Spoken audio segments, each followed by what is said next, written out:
Boa tarde aos nossos alunos aí da Escola de Missões de Milange, que coisa boa falar com vocês, parabéns a você que tem perseverado aí, porque o reino de Deus é de quem persevera até o fim e vai valer a pena. Hoje nós vamos tratar mais um tema, da nossa escola. Hoje vamos falar de um tema muito importante, que é o relacionamento ou os relacionamentos do homem, do ser humano, Nós somos seres relacionais. Nós fomos criados para viver em comunidade, nós fomos criados para nos relacionar, tanto com Deus como com o outro. Primeiro ponto que nós vamos ver é exatamente isso, que Deus, quando criou o ser humano, ele já fez o homem com a necessidade de se relacionar. Ele já criou o homem tanto para se relacionar com ele, como para se relacionar com os demais que são iguais a ele, o ser humano. E nós vamos ver alguns pontos sobre isso, porque a Bíblia está cheia. Do início ao fim, de Gênesis e Apocalipse, nós vamos ver a importância dos relacionamentos. Nós vamos ver que o propósito principal de Deus para o homem foi relacionamento com ele e também foi para que o homem tivesse um relacionamento consigo mesmo, entre si, os homens. Primeiro ponto que nós vamos ver, Deus criou o homem à sua imagem e semelhança e lhe deu do seu espírito de vida. Deus deu dele mesmo, soprou dele mesmo no homem. Fez um homem com capacidades, com pensamentos, com sentimentos, com capacidades como Deus de criar, de restaurar, de se relacionar. Então foi Deus quem criou o homem dessa maneira. No Jardim do Éden diz que Deus, na viração do dia, vinha conversar com o homem. Ele tinha um relacionamento com Deus. E diz também lá em Gênesis que Deus criou o homem à sua imagem e semelhança. Quando ele faz isso, ele quer dizer o quê? Que Deus queria alguém parecido com ele. Para quê? Só para ele ter num instante? Não, para ele se relacionar com ele. Então, o primeiro ponto, nós fomos criados pelo nosso Deus para nos relacionarmos com ele e uns com os outros. Amém? Segundo ponto, Deus criou o homem com a necessidade de conviver com outros seres humanos. Lá em Gênesis 2, 18 e 28, nós vamos ver Deus dizendo: não é bom que o homem fique só. Deus criou tudo em casaizinhos, e depois quando ele olha para o homem que era só um, na verdade ele já tinha o propósito de criar uma mulher, mas isso ele traz essa narrativa por meio de Moisés, que escreveu ali Gênesis, dizendo o quê? Que Deus olhou para o homem sozinho e disse: não foi para isso que eu criei o homem, não é bom que o homem fique só. Então ele faz uma auxiliadora, ele faz uma mulher igual a ele, que é tirada dos ossos dele, da carne dele, e vai ser um igual a ele, para ele se relacionar. E daí depois o quê?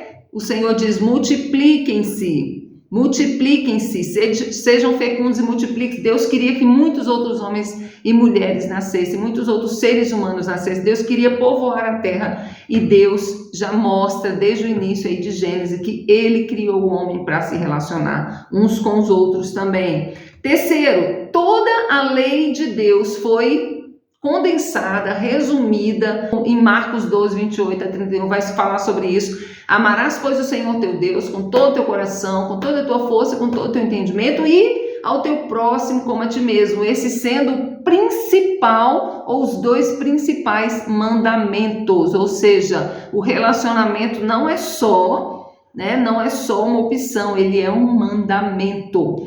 Quarto, Deus enviou Jesus para reconciliar o homem com ele e uns para com os outros. Deus reconciliou o homem que estava separado por causa do pecado, foi separado dele, e o reconciliou com ele. O que isso quer dizer? Que Deus não aceitou o homem ficar longe, afastado, mas ele quis o homem perto, ele trouxe para perto por causa do seu grande amor. Quinto lugar, Deus chamou a igreja de corpo. O que significa corpo? Um corpo é unidade. Ele não tem uma mão fora do corpo, ela morre. Deus chama de corpo dizendo o quê? Que nós precisamos uns dos outros.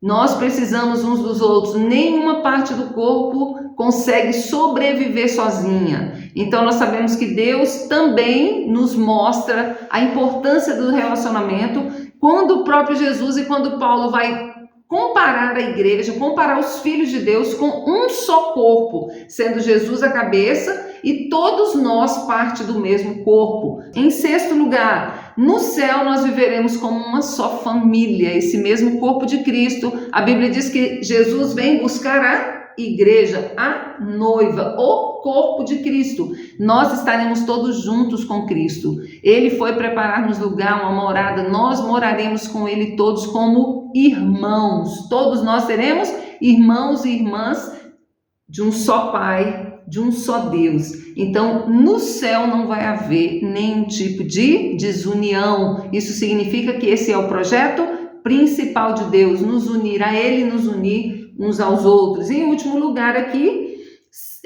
no sétimo lugar, Deus não nos autorizou a odiar nem aqueles que nos fazem o mal. Deus não criou o homem para estar separado um do outro, para brigar, para viver em separação com o outro. A Bíblia não nos autoriza a odiar nem mesmo aqueles que são os nossos inimigos, aqueles que se levantam contra nós. Deus não nos deu o direito de odiar. O que já foi ditado por aí, ame o seu amigo, ame o seu próximo e odeie os seus inimigos, porém eu vos digo. Isso é o que ele vai dizer lá em Mateus capítulo 5, versículo 43 e 44. Eu vos digo que amem os vossos inimigos e orem por aqueles que vos perseguem. Deus não nos autorizou ter inimigos. E o que é que fragiliza o nosso relacionamento um com o outro? O que torna os relacionamentos frágeis e até às vezes se destrói? Porque famílias se destroem, amizades se acabam, né? Por que relacionamentos são tão difíceis? Por que são tão difíceis? Porque nós, seres humanos, somos difíceis, todos nós. Às vezes a gente acha que é o outro, mas nós somos difíceis. De maneira geral, o que destruiu os relacionamentos foi o quê? O pecado. Lembra que depois que Adão e Eva pecaram, começou um a acusar o outro? Adão falou o quê?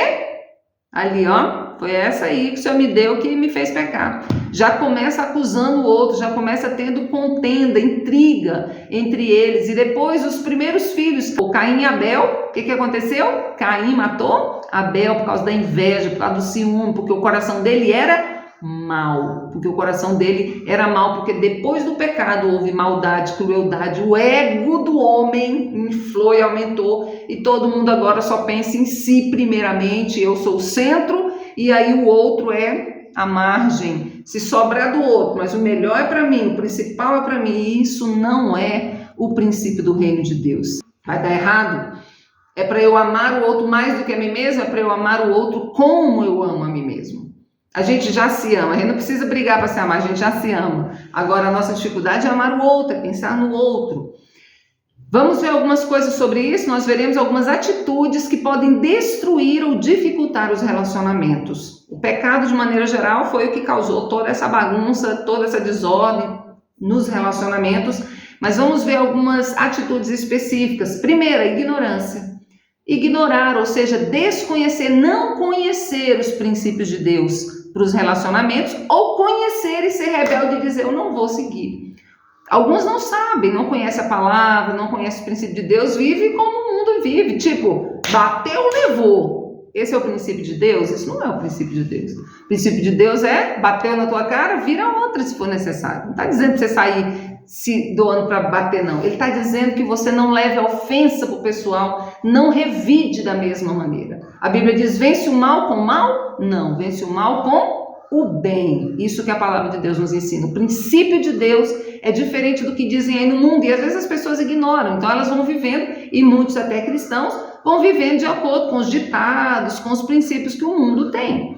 Mas nós que somos cristãos, filhos de Deus, nós sabemos, se nós queremos uma vida saudável, relacionamentos saudáveis, famílias saudáveis, amizades saudáveis, uma igreja com relacionamentos saudáveis, nós precisamos conhecer os princípios de Deus e precisamos dar ouvidos e obedecer a esses princípios. Segundo, erro de comunicação, falta de comunicação ou comunicação errada, inadequada. Como que é a comunicação? Como eu me comunico com o outro? Às vezes um silêncio pode ser uma agressão, porque a pessoa está falando com você e você faz aquela cara, não responde nada e você está criando, né, um atrito ainda maior. Então a comunicação, como eu comunico? Saber quando falar, o que falar, como falar, onde falar. A maneira de se comunicar, como é que eu me comunico com as pessoas, como é que eu gosto, dos parâmetros vai ser, como é que eu gosto que as pessoas se comunicam comigo, Que as pessoas me tratem como? Então, da mesma maneira que eu gosto que as pessoas me tratem, eu vou tratá-las. A comunicação, ela tem esse fundamento. Como eu quero que se comuniquem comigo? Como? Com clareza, para que eu entenda o que a outra pessoa está dizendo, com respeito, com dignidade, não é? Com humildade, não me humilhando. Então, isso é o parâmetro para nós tratarmos o outro. Então, a comunicação adequada, às vezes dentro de casa, por exemplo, um grita com o outro, isso não é a forma adequada, isso vai gerar problemas de relacionamento. Então, nós precisamos corrigir, mesmo que na nossa família, mesmo que na nossa comunidade todo mundo se trata assim, o princípio de Deus não é esse. O princípio de Deus é o princípio do respeito, né? Nós precisamos aprender a mansidão de Cristo, a humildade de Cristo. É fácil? Não. Às vezes pode acontecer da gente ter um atrito? Pode, mas se isso é uma coisa contínua na nossa vida, a gente precisa rever. E às vezes os nossos relacionamentos estão estragados, estão com problemas, porque nós não sabemos nos comunicar. Precisamos aprender a comunicar com todos. Bom dia, com licença, obrigada, né? Da mesma forma de respeito que nós tratamos às vezes o outro de fora, precisamos tratar também nossa família, né? Com licença, me perdoe, me desculpe. Tratamento, comunicação boa, favorável ao relacionamento. Outro problema, outra atitude que também pode trazer problemas nos relacionamentos, ciúmes. Pessoa ciumenta com o outro invejoso. Na verdade, os ciúmes tem muito a ver com a inveja. A pessoa não quer o outro melhor, não se alegra com o sucesso do outro, fica triste quando vê o outro bem, quando vê o outro com sucesso, ou fica alegre quando vê o outro mal. Tem prazer, às vezes, em ver que o outro não deu certo, não cresceu na vida, né? Isso vem do pecado que gerou em nós, um espírito invejoso, ciumento. Contendas e brigas, como nós já falamos, Paulo chama essas brigas e contendas de meninice, de criancice, de carnalidade. Lá no capítulo 3 de Coríntios, Paulo vai falar assim: vocês não são carnais, vocês estão brigando um com o outro. Já era para vocês terem vencido isso, vocês são pessoas de Deus que têm conhecimento de Cristo. Não é mais para vocês ficarem brigando, contendendo e tendo tanto conflito. Um diz, eu sou de Paulo, eu sou de Apolo, né? Eu gosto de assim, eu gosto de assado, e começam a brigar como crianças que não têm compreensão, que não têm domínio de si. Então, as brigas e as contendas, elas são prova da nossa imaturidade, a nossa meninice. Nós precisamos crescer. Egoísmo e falta de empatia, o ego grande, como eu já falei. O que é empatia? Você se colocar no lugar do outro. A maioria dos problemas são porque a gente só quer olhar o nosso lado.